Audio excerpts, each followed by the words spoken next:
Welcome to Life After 40 Conversations with Philip Blackett.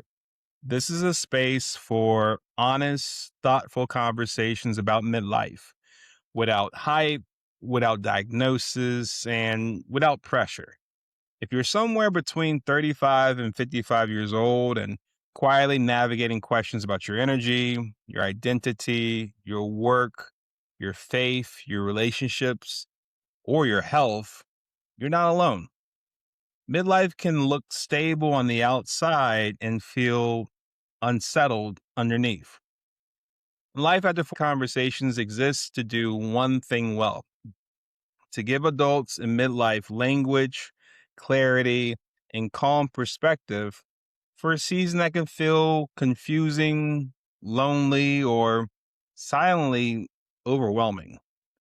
This show exists to help you feel seen, steady, and less alone as you navigate the second half of life. It's not a self help program, it's not a medical show, and it's not a motivational rally. What it is a meaning making space. Each episode is a grounded conversation with leaders, caregivers, entrepreneurs, pastors, parents, professionals, and thoughtful humans who are living through midlife in real time. We talk about lived experience, not prescriptions, reflection, not instruction, and reframes, not shoulds. So I believe this deeply, which is why the show exists. Midlife is worth living and worth living well. And living it well doesn't start with pressure, it starts with perspective. My role here isn't to stand on the stage. It's to facilitate conversations that help capable, responsible adults think more clearly about who they're becoming in the second half of life. So if you ever thought, why does this season feel different to me? Or why am I rethinking things that used to feel settled? You're exactly where you're supposed to be. And I'm grateful that you're here. So let's begin today's conversation. My guest today is Daniel Esposito. He is a former NFL athlete who, during his time, developed degenerative arthritis, fibromyalgia, and was told he needed 4 joint replacements. Instead, he fixed it all naturally and went on to become a world class master sprinter. Daniel, welcome to Life After 40 Conversations. Thank you so much. I appreciate the platform, Philip. It's amazing. I love that introduction. It's very much in line with how I'm trying to teach people is new perspective, right? I think that's what's important because in this world of misinformation and disinformation, there's a lot of bad information about health. And Absolutely. it's been my goal to get down to the cellular level of health and figure it out from there, right? And so that's what I've done. And I think it's important to be inquisitive like I was and, ask questions and don't take diagnoses as your identity, you know? So, yeah. Absolutely. So let's have a conversation, sir. So, um, before the titles or the resume, who is Daniel in this season of life Right now, right now? reborn. I guess all I like. I mean, if you really, want to dig down to where my energy has been in the last couple years, it's been building my faith. Okay. Prior to this experience and throughout my whole life, I was an atheist. Okay. And it's an interesting thing is that there were actually 2 passages in the Bible, don't eat swine and don't mix linen and wool, that I clung to as, see, this is proof there's no God. Mm, God and all would not give us these arbitrary instructions. And I feel like those 2 things were planted in my brain at a very young age, especially with all the trauma and difficulty of my childhood, that I thought there could be no God. But it turns out both of them have massive implications in chronic pain and disease, okay. like really big implications in chronic pain and disease. I could get into that a little bit more if you want, but But that's it sounds like reborn is what you would say Yeah, reborn best is my characterizes.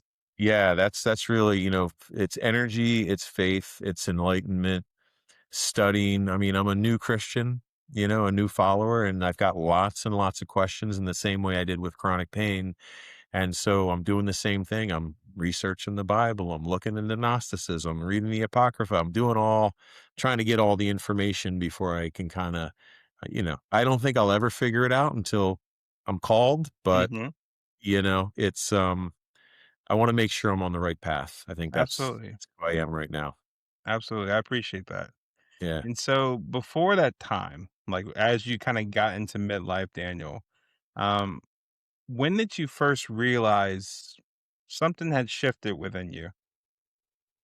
Physically, Yep. like health wise, yeah. So, I mean, I know exactly when it happened. I mean, I think along the way, as with any person, they feel age, a little stiffness, and I think kind of in a progressive way, I was progressing normally like most people were. But what the real catalyst was just a season of bad things that happened in my life. A breakup, an unexpected pregnancy with Mhm. my first son, the loss of a career that I had before because the entire industry in the mortgage industry, kind of fell apart a bunch of years ago.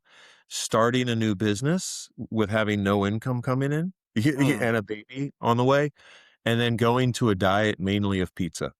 Oh, It's when I started this business, I was like, I'm eating a 2 boxes of pizza a day, probably 3 times a week, lunch and wow. dinner, was, one at lunch, one at dinner, and, causing this internal inflammation response that I wasn't aware that was happening. I knew something was happening. I could feel a mess happening in my body, but I just thought, hey, I'm a world-class athlete. I heal. I'm better than everybody else. And it's not true. Our bodies kind of heal along the same as everybody else's, minor variances in that Mhm. healing. But yeah, it came to, it was right, right as my first son was being born, I just started noticing a lot of things were going wrong. Gotcha. And so during that time, Daniel, like what would you say used to work for you that suddenly didn't anymore?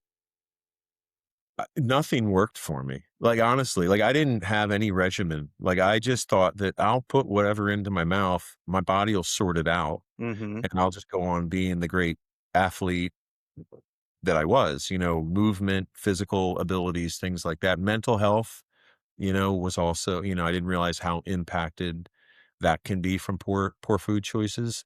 Um, but yeah, I didn't really have any regimen before, and now I have a very strong relationship with food and supplementation, and know them inside out and all the molecular pathways that they go down to help with the healing process. No, that's good. That's good. So in that season, what would you say probably like surprised you the most about midlife for you? Oh, man, the tough thing, this is the interesting thing. At midlife is when my whole personality changed because of the disease. Okay. So I literally became a completely different person where I was jovial and fun and a little goofy and,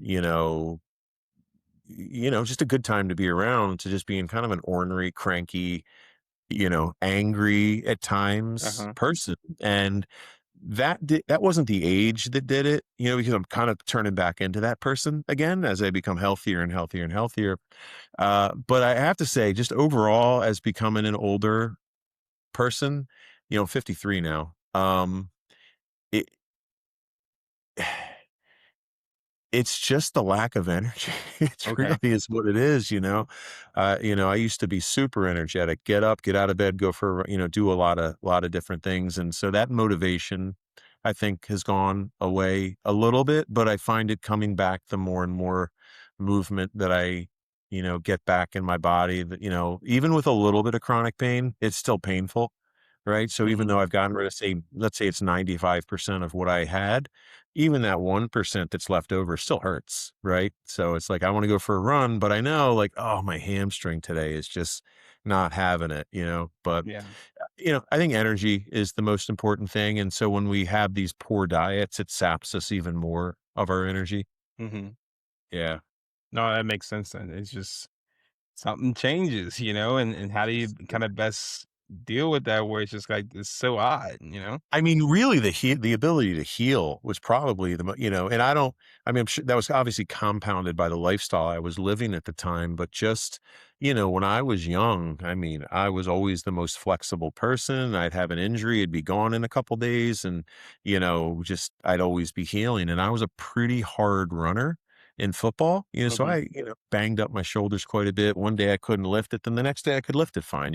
mhm. And that stopped happening at some point to where now all of a sudden I can't turn my neck, you Oh, know? I can't lift my arms can't go up any higher than this. And yeah, I just thought it was old age. I didn't realize I was creating a mess of disease in my body with the food choices I was making. A little bit of lifestyle stuff, but mainly it was food choices. I understand. Yeah. And so what would you say, like, what did midlife force you to stop ignoring? And what changed once you paid more attention to it?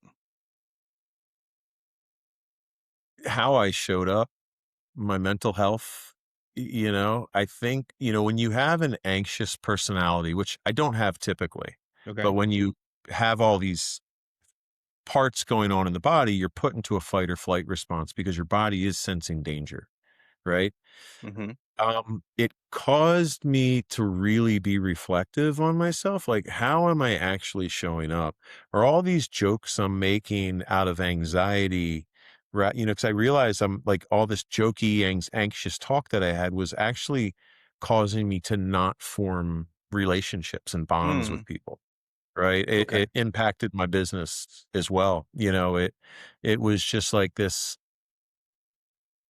coping mechanism with all the anxiety that was due to the internal pain signals that were occurring in my body. So I had to really, I mean, it was really, I remember the moment I had to say, my partner she was very upset with me over ways that I showed up at somewhere. And I had to sit down with myself and I said, God, am I being a bad person? I didn't use that word. Right. And it was the first time I was like, I need to look at myself. I need to really see how I'm showing up. And I knew, like, right before I decided to fix all of this stuff, I said to myself, I said, I'm 53, my youngest son is 8, Mhm. so I'm an old dad. And I was like, she's going to leave me and I'm not going to be a good father because I Mm, knew after I had that fresh perspective of who I was, and it was so hard to control. You could look outside of yourself and see it happening, but being able to control it, because what's happening internally is this fight or flight response, right? right. Which is it's not even a response. It's you have to react to it rather than respond to it Mhm. because the reaction is what's going to keep you alive. Right? So things would happen and I would react to my son in a way I wouldn't like to. And I'd tell myself, hey, Dan, take it down a level. And the next word he would say, I would react again. I Mm, was like, I can't, like, I really had to dig down and figure out, okay, what's really going on with my body? Cause I had the perspective of, I'm a really chill guy. Like there could be a fight going on all around me and I've got my wits about me. Bullets could be flying. I've always got my wits about me. I became hairpin triggered, you know? And chronic pain can cause that, but also some other things, histamine, mast cell activation, things like that. They're all related, all kind of is the same mess of junk that's happening in the body. But yeah, showing up better was super important to me. gotcha. And so it's always interesting kind of hearing that as far as where things progress. And usually the question that comes up top of mind for me is, you know, thank goodness you kind of saw where things were and decided, hey, we got to make some sort of change here because, I would imagine, like, what do you think it would have cost you if you kept going the same way you had been going before? Everything, I think.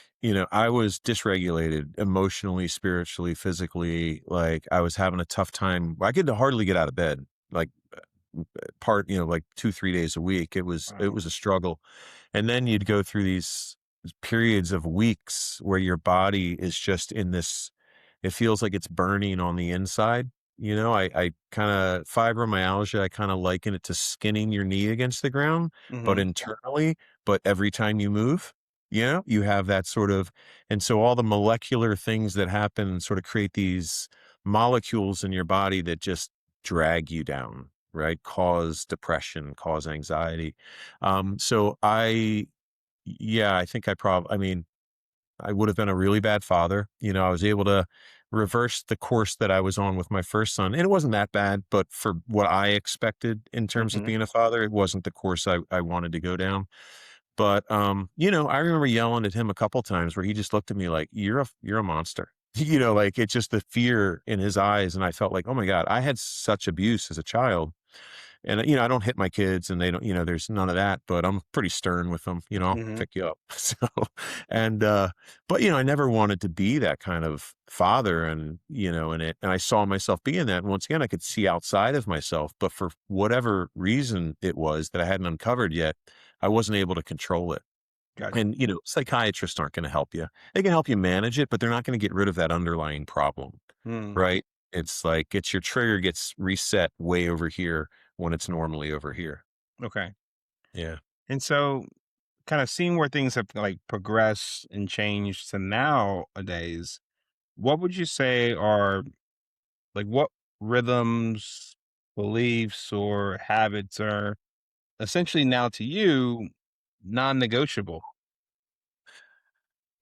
Meditation is one of them, and, I have a prayer meditation mix that I try to do every day. I call it 33 breaths. Avoiding foods that are damaging me as much as possible. You're not gonna completely eliminate them. It's too difficult. I accidentally ate something today, and I'm supposed to be on a fast. I was like, "Darn it, I picked something up and put it in my mouth. I didn't even mean to do that." But I've got kids, so I'm gonna still eat some pizza. I'm still gonna have some ice cream every once in a while. But once you kind of do fasting is one of the rituals that 100% everybody should do, and that's the way your body cleans up the junk that inflammation leaves behind. But when I do the fast, all the other noise quiets down, and then when I Mhm. introduce foods back into my system, I feel that dysregulated response. Is like, all right, now I know that this is causing me problems. I see. Let me get this out of my daily regimen. Doesn't mean I'm going to eliminate it completely, but you really start understanding what foods are starting to cause at least, mental health dysregulation. Okay. Yeah. And so when you think about where things are for you now, what does thriving look like for you now? So I have a lot of high expectations. I want to be a world champion, right? So I think, thriving means that I'm able to put myself in a position to at least compete at an even higher level in track and field. I've been world ranked. I'm four or five time All American, couple national championship medals under my belt in um, relay events, nothing individual. So Okay. getting an individual national championship is definitely a goal of mine. But it becomes, I move around in such a way like where I feel like I haven't even aged now. Like before it was like every movement was laborious. It was like walking was just like I gotta move this leg and I gotta move this leg. And now my legs just flow. You know what I mean? And so now, like, and I'm jumping around and doing all this stuff, and I don't feel 53, or at least the 53 that I felt, year or so ago, when I first turned, because, I keep getting better and better and more flexible. But, I want to be the best, and I'm able to at least attempt that in, my side projects, which is, track and field. Um, but, just j I'm just a better person, And I don't mean like better than other people, better than I was, I understand. and that's the most important thing, and almost trying to bring it down to monk level of calmness is where what I'm really striving for. Okay.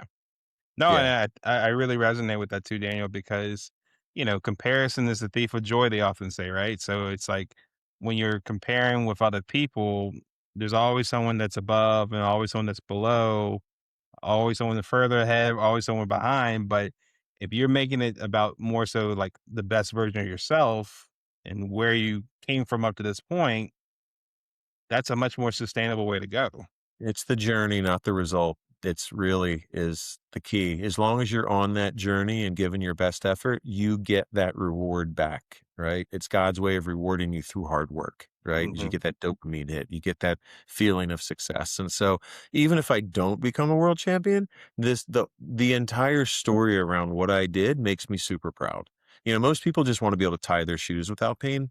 I've gone from, I mean, 10 out of 10 chronic pain to where I did not want to be alive anymore. Oh, To being an all-American sprinter is pretty good, so I've achieved a lot.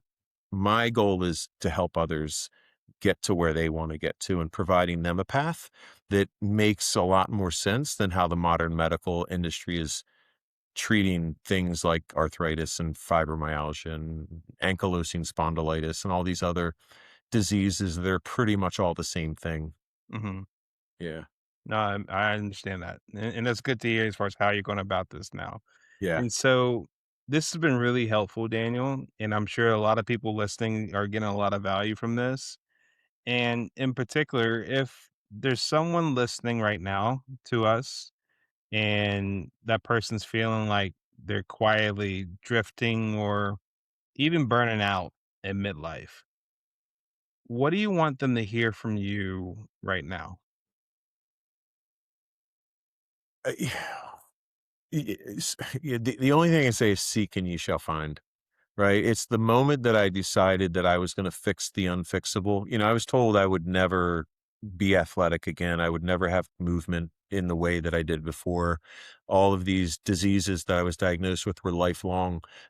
When I said out loud to the universe, "I'm going to fix this," or "I've got to fix this," is the moment everything changed. It's like I was in the gym, I was 265 pounds, pain everywhere, struggling, and my son was 3 months before my second son was born, and I just said, I've gotta fix this. I've gotta figure this out." And from that point on, I think what happens is I think that God created an energy force around us of consciousness, where all the information is there for us to access if we Mhm, open our mind to it. mhm. And with a negative mindset, you're never gonna be able to do it. So once you get a disease, or a diagnosis of something like degenerative arthritis, you should question it. Like, what do you mean it's degenerative arthritis? What's degenerating? And nothing's degenerating. It's actually just a bunch of fibrins and junk accumulating in your body, and they say it's doing some other things, but it's just most medical diagnoses are guesses, right? Okay. They're just trying to figure something out based on the symptoms that they're presenting. It's not a definitive diagnosis, and like up to 20% of diagnoses are wrong, and then how many outside of that 20% are wrong but have not been questioned. So the medical industry isn't the end all be all, and in fact they do nothing for chronic pain other than mask the symptoms, right? What you wanna do is what's the underlying cause of The all root of this? cause. Mhm. Yeah, and I mean, and I wanna share this with everybody because I think it's so important, and it is literally the holy grail of inflammation and disease, because inflammation is the root of almost all disease, and most people don't know what the inflammation cycle is that has a beginning and an end, and it's your healing cycle, right? It's not your body attacking itself, it's attacking the thing that's attacking your cell. Right.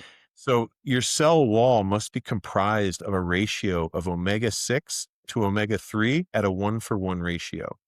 The average American is a 15 to 1 ratio of omega 6s. Wow. When the cell wall is attacked, this omega 6 response is massive. The omega 3 response is measured.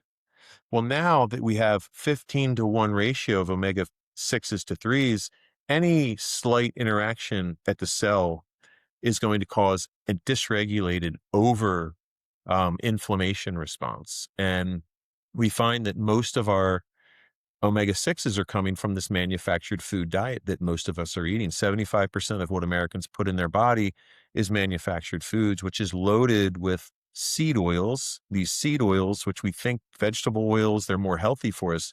They're not in any way healthy for us. It's in very small amounts, maybe, but when we consume too much of it, our immune system becomes massively compromised. And I don't think anyone's looking at it at that point, because that's the beginning of the stage of inflammation. And when that first response is massive, all the other resources are going to respond in kind.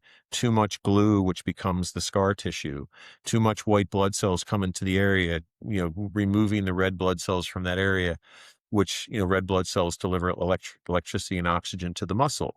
So it's really, I think people should really start there, right? I think it's the most important thing. There's a ton of lessons that I have in the Undu Method, but at the core of everything is your cell.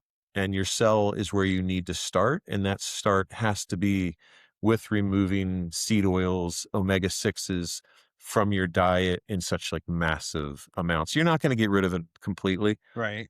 I had chicken the other day, chicken wings the other day. They were fried in seed oil that was probably rancid. The chicken ate grain and corn, which means that turns into omega 6s in its tissue. But I know that all the chicken in my refrigerator, my freezer is from a farm, Okay. right? So if I go out and I have a little bit of mess, it's not happening in my home where I'm eating most of the time. And it's really important to create a better relationship with food than most Americans have. Absolutely. No, Yeah. that's really insightful there, Daniel. Thank you for sharing that. And so, as we finish up here, for people that are resonating with what you're talking about here in our conversation and they want to follow your work and what you've reflected on in this conversation, where's the best place that they can connect with you? So my website is undo.me. And Okay. then from there, you can find my supplement, which is called Flexibility Fuel. It's essential amino acid based supplement with a bunch of compounds in it that are donating electrons to these things that are causing the pain to rub up against these pain receptors. It cleaves them. And then the body starts breaking them down, kind of like sandpaper, not a pickaxe. But these things cannot be broken down until that cellular bond or that chemical bond is disrupted, and there's two ways to do it: through a chemical reaction or mechanically. Mechanically is hard because collagen bonds are 7 times stronger than steel. And the fibrin bonds, the fibrosis, right? That bends. It's like a bad, cheap water bottle. It does not break very easily in the body. And it makes that same noise that the water bottle makes. So you think all that popping you hear in your joints. It's Uh-huh. this protein, this fibrin that's been accumulated. So, um, yeah, I forgot the question. I start going off on these Where tangents, man. people can connect with you after. Yeah, so undo.me. So, you get the supplement there and the supplement helps pretty quickly. I can't make any claims because of legal reasons, but if you try it, you're going to be amazed by it. If you've got stiffness and chronic pain and lack of flexibility, then I've got a playbook up there. You click on the playbook, it takes you to a different platform. Before we got online, I was recording new videos for it to update it to make it more simple because I get a little too detailed sometimes. So I'm making it a little more, accessible for people. But it'll take you to a platform and you can jump on there, and it's kind of like Facebook where you can just create a free profile and interact with other people who are going to be joining the community of self healers.